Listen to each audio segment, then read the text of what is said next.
Ernie Mitchell, October 18th, 52. I ended up going down to play for Rochester for a while, North American Lacrosse League. Lenny Moses was my coach, and that was pretty interesting for a year. Then I came back, and then I got on to junior lacrosse, and that was fun.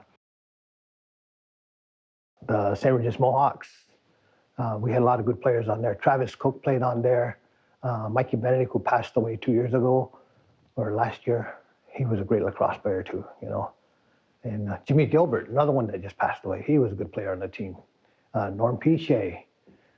We had an awful good St. Regis Braves team. And we played against Cornwall Celtics here. And when we played the Celtics, there wasn't an empty seat in that Water Street Arena. It was filled right to the rafters. You know, we had some good lacrosse games. When junior lacrosse got done, I played seniors. It was kind of like a pickup team we had going. But I played for them. We played in that North American Lacrosse League against Oliver Hill and Rochester and some of the teams, Niagara Falls. It was a good league, a lot of travel. But then John Ferguson came to town, and they were putting together this new lacrosse league, National Lacrosse League. And I got picked up to go try out for them. So in '74, I went down and tried out. There was 7 goalies, and they were from all over the place. Wedlock was the one that was #1 pick. I don't know if you knew him. He came from Coquitlam, BC. Yep. And myself, I didn't think I had a chance because I was only about 130 pounds. I was a small goalie, and all the other guys are huge. Yeah? I made training camp. I came out of there and made the team, backing up Wedlock for the first few games. And then I took over on him for a while. You know? Yeah. In that pro league, they played like, I think it was 48 games. It was a lot of games. It was parallel to the NHL hockey. When that ended and came back in the '80s or '90s, they only played 16 games. It was never put back at that level that it was when we played. But it was good. And I got to meet a lot of people. I played with Gaylord Paulus. He played on our team. Johnny Davis was awesome. You know, he did things with that stick. He was awesome. Yeah. And who also played there? Bill Squires. I remember watching Bill Squires would play lacrosse, and they'd be at the face-off, and he had a stick like a spoon. They draw it, and he'd flip it, Indian pickup, and he's gone. You know, he was a really good player.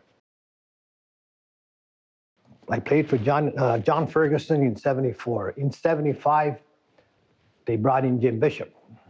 Yeah, and I wanted to play for Jim Bishop. Actually, he told me that I probably wouldn't be on the team. He took me in his office. I was with my brother Mike, and he told me that chances are I won't be with the team, you know. And I said, just give me the chance, you know. So I was like a third string goalie. He already had Donnie Crocker, and he brought in Davey Evans. And Davey was extremely good goalie. He came from the West there. And I worked at it. But like I said, Donnie Crocker was showing me a lot, how to play, how to pass. It's one thing Jim Bishop told me, that I used a wide goalie stick, and he said, that's got to go. You got to learn to pass.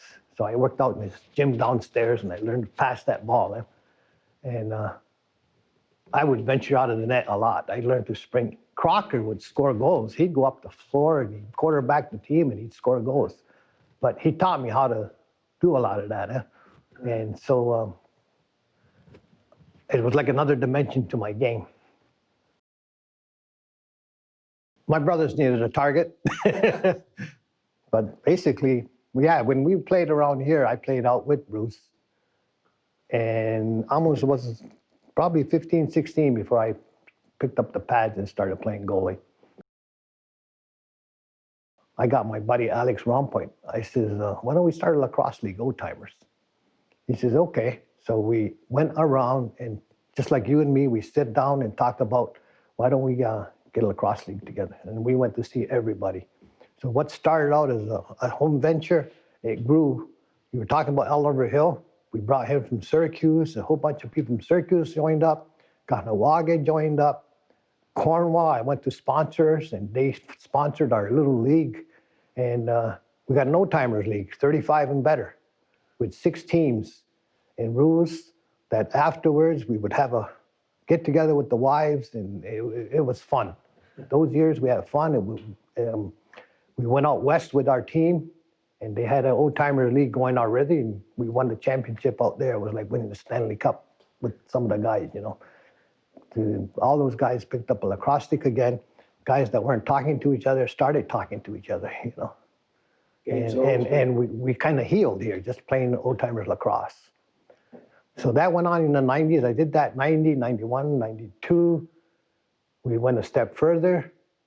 We got together with some other people from Onondaga, Ganasadage, Kanawage. We formed a Senior B league, Senior B lacrosse league. And that was 92, 93. 94, we won the bronze medal at President's Cup. In 95, we won the President's Cup. 96, 97, we won another President's Cup before we went Senior A. So we went Senior A into I was coaching, and I owned the team for a little bit, then I started coaching. The first time we won the President's Cup out in BC, the team we had, the Thunder, that was really awesome, you know, because the reserve had never won the President's Cup. So we came back, there was a parade here, it was so nice, you know.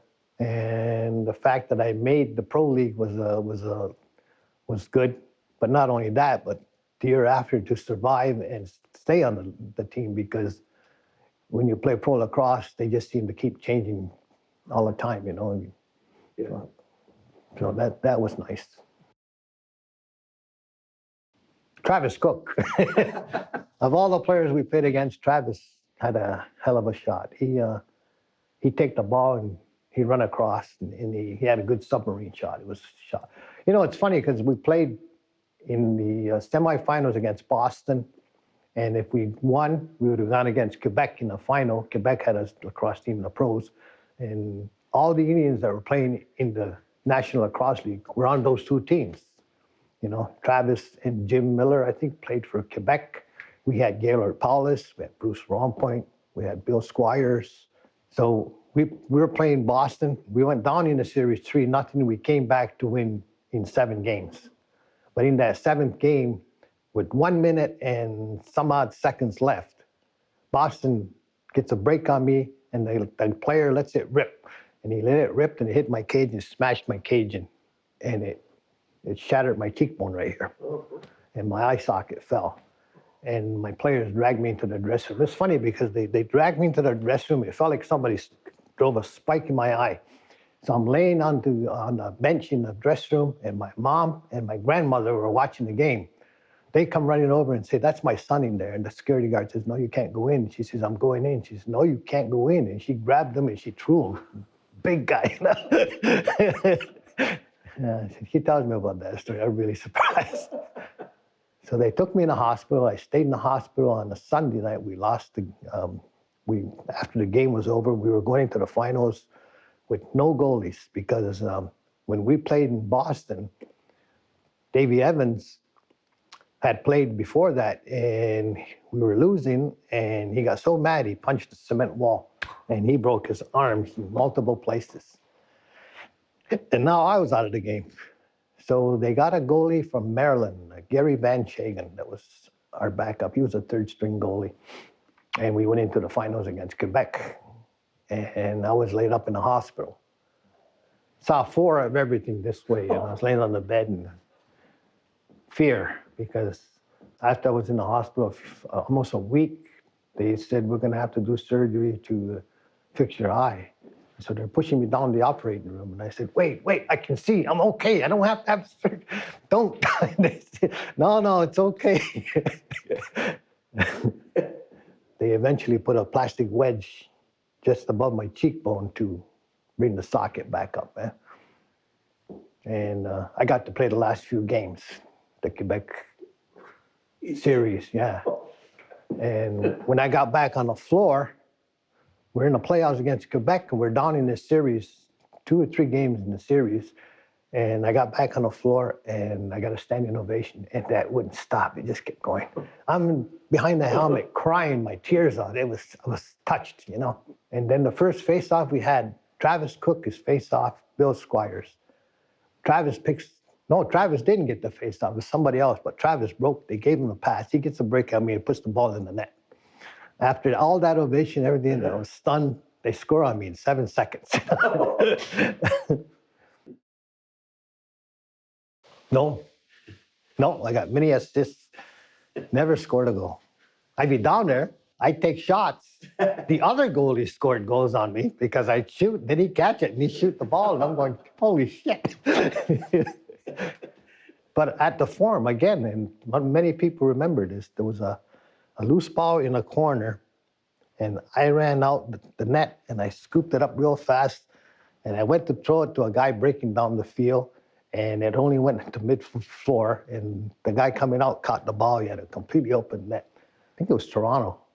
And he looked like he had a short goal. He took a shot, and I sprinted back towards the net, and he shot the ball, and I flew through the air and caught it with my stick and did a somersault, and I got the ball back.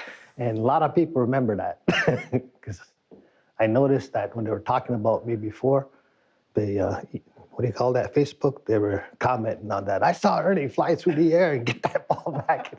I was able to move around because I didn't have the pads that other goalies wore. You know? But I also had a lot of bruises all the time.